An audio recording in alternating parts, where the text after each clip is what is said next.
നമസ്കാരം. സോഡിയാക് മീഡിയയിലേക്ക് എല്ലാ പ്രേക്ഷകർക്കും സ്വാഗതം. 2026 തിരുവാതിര നക്ഷത്രക്കാരുടെ വിഷുഫലം എന്താണ് എന്നൊന്ന് പരിശോധിച്ച് നോക്കാം. തിരുവോണ നക്ഷത്രക്കാരെ സംബന്ധിച്ച് ഈ വർഷത്തിൽ അത്രയ്ക്കൊരു അനുകൂലമായ ഗുണഫലങ്ങൾക്കല്ല യോഗം കാണുന്നത്. മീനശനി മിഥുനവ്യാഴം 1201 ആണ്ട് മേടമാസം 1 തീയതി ഉദയാദി 5 നാഴിക 47 വിനാഴികയ്ക്ക് ചതയ നക്ഷത്രവും കൃഷ്ണപക്ഷ ദ്വാദശി തിഥിയും പന്നിക്കരണവും ശുഭനാമ നിത്യചന്ദ്രാർക്ക യോഗവും കൂടിയ ദിവസം കുംഭക്കൂറിൽ ഇടവലഗ്നത്തിൽ ജലഭൂതോദയത്തിലാണ് ഈ വർഷത്തെ വിഷു സംക്രമം വരുന്നത്. അപ്പോൾ തിരുവോണ നക്ഷത്രക്കാരെ സംബന്ധിച്ച് പറയുമ്പോൾ മദ്യശൂലമാണ്. അപ്പോൾ മദ്യശൂലത്തിന് ആത്മതുല്യരായിരിക്കുന്ന ജനങ്ങളുടെ രോഗാവസ്ഥ പോലെയുള്ള പ്രശ്നങ്ങൾ, അവരുടെ വിയോഗം പോലെയുള്ള കാര്യങ്ങൾ കൊണ്ട് മാനസികമായിട്ട് കണ്ടമാനം ദുഃഖം അനുഭവിക്കാൻ യോഗമുള്ളൊരു സമയമായിട്ടാണ് കാണുന്നത്. അനാവശ്യമായിട്ടുള്ള യാത്രകൾ വർദ്ധിക്കാനായിട്ട് സമയമുള്ള സാധ്യതയുള്ളൊരു വർഷമാണ്.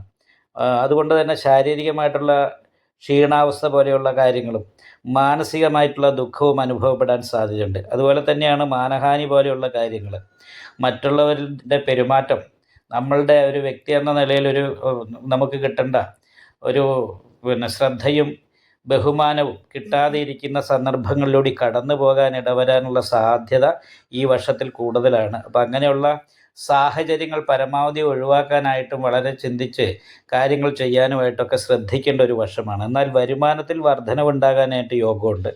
വരുമാനം എത്രയാണെങ്കിലും ചെലവ് നിയന്ത്രിച്ച് നിർത്താനായിട്ടും കുറച്ച് പൈസ മിച്ചം വയ്ക്കാനൊക്കെ സാധിക്കുന്ന ഒരു സമയമാണ്. അപ്പോൾ ആ ഒരു രീതിയിലുള്ള അനുകൂലമായിരിക്കുന്ന ഗുണഫലങ്ങൾ തിരുവാതിര നക്ഷത്രക്കാർക്ക് കാണുന്നുണ്ട്. എന്താണെങ്കിലും മദ്യശൂലത്തിൻ്റെതായിരിക്കുന്ന ആ ദോഷഫലങ്ങളുള്ളത് കൊണ്ട് ക്ഷേത്രദർശനം പോലെയുള്ള കാര്യങ്ങൾക്ക് ശ്രദ്ധിക്കുക. കൃത്യമായിട്ടുള്ള പ്രാർത്ഥനയും ക്ഷേത്രദർശനവും ഉണ്ട്.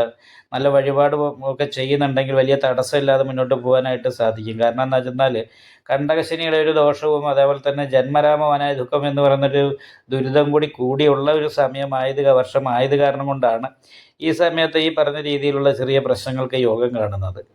അപ്പോൾ അതൊക്കെ നല്ല പ്രാർത്ഥനയിലൂടെയൊക്കെ പരിഹരിച്ചു കഴിഞ്ഞാൽ വലിയ തടസ്സങ്ങളില്ലാതെ മുന്നോട്ട് പോകാനായിട്ട് സാധിക്കുന്നതാണ്. അതുപോലെ തന്നെയാണ് വീട് വിട്ട് നിൽക്കാനായിട്ട് യോഗമുണ്ട്. വീട് വിട്ട് നിന്നിട്ട് തൊഴിലെടുക്കാൻ യോഗമുള്ള സമയമാണ്. വിദേശയാത്ര ആഗ്രഹിക്കുന്നവർക്ക് അത് സാധിക്കുന്നൊരു സമയമാണ്.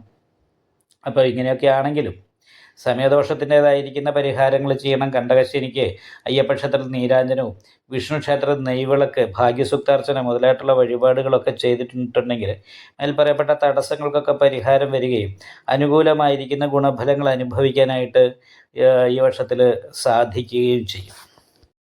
നിങ്ങൾക്ക് ഈ വീഡിയോ ഇഷ്ടപ്പെട്ടാൽ ലൈക്ക് ചെയ്യുക, നിങ്ങളുടെ അഭിപ്രായങ്ങൾ കമൻറ്റ് ചെയ്യാം. ജ്യോതിഷവുമായി ബന്ധപ്പെട്ട കൂടുതൽ കാര്യങ്ങൾ അറിയാൻ ഈ ചാനൽ സബ്സ്ക്രൈബ് ചെയ്യുക. ഞങ്ങളുടെ ഓൺലൈൻ കൺസൾട്ടൻസി നമ്പർ താഴെ ഡിസ്ക്രിപ്ഷൻ ബോക്സിൽ കൊടുത്തിട്ടുണ്ട്.